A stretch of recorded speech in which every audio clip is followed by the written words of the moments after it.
you. So this is a Swiss roll tin, which is 23 by 33 centimetres.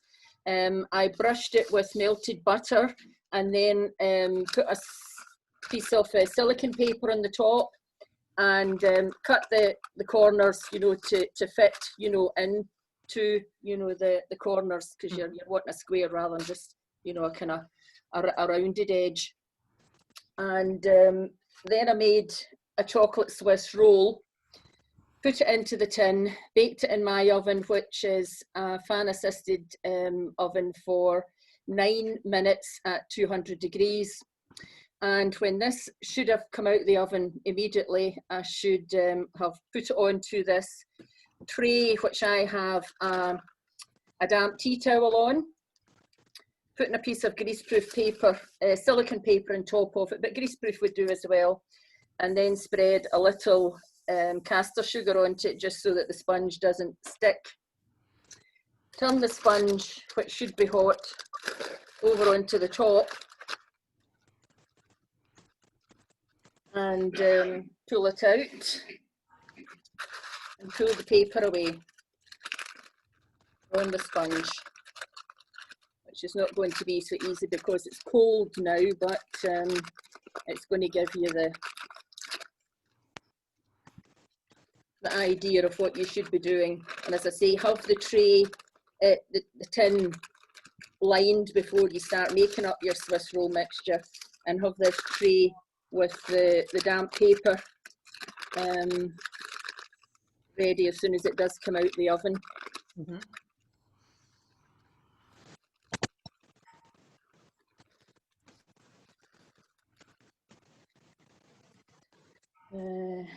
Damp cloth for my fingers.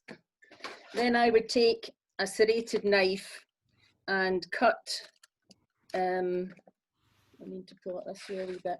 Yeah, cut along the long end. A Swiss roll you would normally cut on the short end and roll it up, but cut ever so slightly along one of the long ends, just into the sponge, not to take it away altogether, but just to give you something that makes it easier for you to roll up with. And then place another piece of greaseproof or silicone paper, is what I'm using, on top of it, and using the one at the bottom, roll up as tightly as you can the Swiss roll. And again, it would be so much easier if it was hot, but it's working at the moment, so that's okay. And roll this all the way up, then transfer it onto a cooling tray and leave it to cool. So in true Blue Peter style, yeah, I've got one that I made this afternoon. So what you want to do once it's cool is unroll it. Because you've got the paper in the centre, it makes it easier to do. Unroll it, and then I'm putting white butter icing onto the centre of it. And as I was saying to Arlene when we were having a wee conversation earlier on about recipes and stuff like this, I really don't have a recipe for butter icing. I just throw stark soft, which is what I use, you know, for making my butter icing. Stark soft and icing sugar into the Kenwood and mix it all up. Today, because it's a wee bit Christmassy, I'm putting some peppermint, or have put some peppermint essence into the icing, just to give it a wee bit of flavour. So it's, well, I weighed it when I finished off with it, and it's come out as 300 grams of icing. So I think that was 100 grams of Stork Soft and 200 grams of icing sugar. I'm sure that was what it was, but 300 was what I measured out. I actually made double the quantity because, well, I've got another one that I can finish, you know, later on. And you just want to put the icing all over the inside Don't need to take it too close to the edges, because where you're going to be cutting the edge, the short edges off, but smooth it out all over.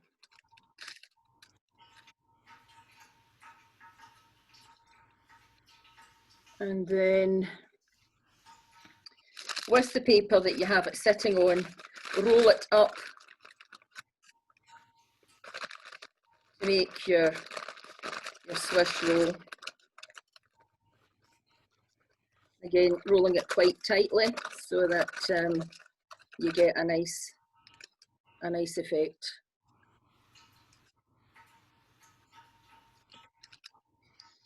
Putting the seam underneath, you know, so that it holds it. Yeah. And then with my serrated knife, I'm going to cut the two ends off. And I've got a wee plate sitting here where my husband's going to get the endy bits for a cup of tea.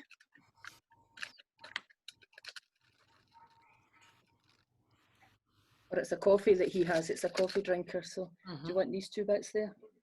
Oh, he doesn't want them just now, that's typical. Probably wanting a glass of wine or a gin and tonic more. Yes. However, so now I want to take a wedge off, cut a wedge off at an angle, and again with the serrated knife, and it'll make a nice cut down, and then it also shows you, you know, the roll. Yeah, lovely. There. And I would normally just put it onto a plate. However, because it's Christmas time, you know, use a Christmas board or a cake board or anything like that. But today I'm just putting it onto a white plate because it's easier to move on to my next door neighbours who will be getting this as a wee treat tomorrow. Lovely. And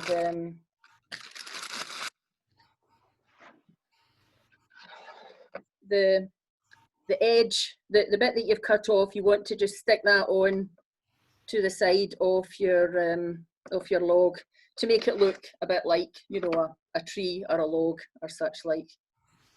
And we then want to decorate it with chocolate butter icing. And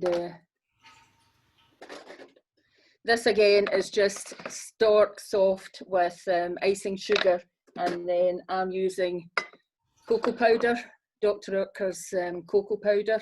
Aldi's cocoa powder is what I would normally use, but I haven't been at Aldi for quite a few weeks, maybe even a month or more now. So I had to buy this in the cooperative. It's an awful lot more expensive, but it does the job just as well. And again, just take your knife and spread the chocolate icing over the log itself. And this amount of icing is 400 grams when I went to weigh it after I had made it. As I say, I'm not a person that has a recipe for or quantities for icing. I would make icing and then keep it in the fridge for a few days until I've then got some gypsy creams or a butter sponge or something that's going to need the icing, you know, for it. And white icing can be pink icing and then put inside custard cream or something, you know, to that effect. But spread the chocolate icing on as thickly as what you can, getting into all the corners and edges to cover it. You can, of course, do this with a shop-bought chocolate Swiss roll. I'm not saying to you that everybody needs to make a Swiss roll. You can buy them very nicely in most supermarkets. They might not all have white icing in the centre of them. There might be just a chocolate Swiss roll with chocolate butter icing. But yeah, you can just do it with that. You're not going to have as big a log, but it might just do for, you know, if you're only one person that's in your house, or you're trying not to eat as much as what we're eating. So don't feel that you've got to make your own Swiss roll. Swiss roll is something that I'm quite into making. It's normally just a jam, you know, a white Swiss roll with jam in the centre. But this is something a wee bit different for Christmas time. It's lovely. And once it's covered in chocolate like that, take a fork and make a bark effect on it. So on the short bit, you would probably kind of run round about it that way, just to finish it off. On a longer bit, you can take it as a wobbly part. Just please yourself. And because it's butter icing, it's very forgiving, so you don't need to think that it's going to be, you know, exactly that. If you can put a wave with a wee knot or something in it, go ahead, or a straight part. You can always put a knife over it again and it will cover up what you've done, and you can start again with that. But there's come away because I've just not maybe had enough on it. But yeah, it's as simple as that. It's not a difficult thing to do. Mm-hmm. I would then use some plastic decorations. I bought these in Lakeland. So there's a Merry Christmas sign that you can just stick in the top of it, and a wee bit holly just to put in it, or you could use some of the nice decorations that Linda had there.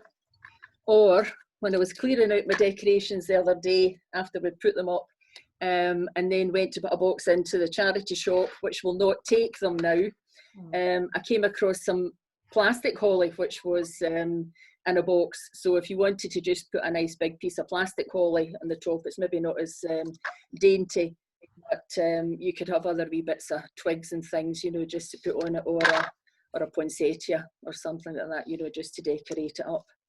But yeah, that's do this. Is that better there? Can you see that better there then? Lovely, yes. Chocolate yule log, as easy as that. And as I say, if you want to just buy a chocolate log and put it on top of it and put chocolate icing on it, go ahead. There's nothing to stop you from doing that. Life's too short for making pastries, I would say. It might be too short for making sponges for some people. So just whatever you would wish to decorate it up. Thank you very much indeed for paying attention. Thank you, Linda. Thank you, Caroline. Thank you very much. Very good. I got everyone to unmute themselves now. If you unmute and just say, well done, Caroline. Well done, Caroline. Well done. Caroline. Well done. Well done. Enjoyed that. Thank you. Great. Thank you. Thank you. It was very good, Great. thank you. Oh, lovely, Caroline. Lovely. Can we have the recipe now? Yes, the recipe. It's Is anything else drilling yet? my Bible, the Glasgow Cookery Book. Oh, yeah. So it's in the Glasgow Cookery Book, just as the egg sponge. The Swiss roll, it's an egg sponge, it's a Swiss roll. So it's 3 eggs, 3 large eggs is what, you know, I use. And you whisk that together. I have a Kenwood beater. You whisk that together with 75 grams of caster sugar and make it very thick and fluffy, so that when you lift the whisk out of the mixture, when it falls down, it forms a trail. You don't want it just to fall down flat. You want it to leave a kind of snail type trail. And then it's either 75 grams of self-raising flour or 75 grams of plain flour with a teaspoon of baking powder.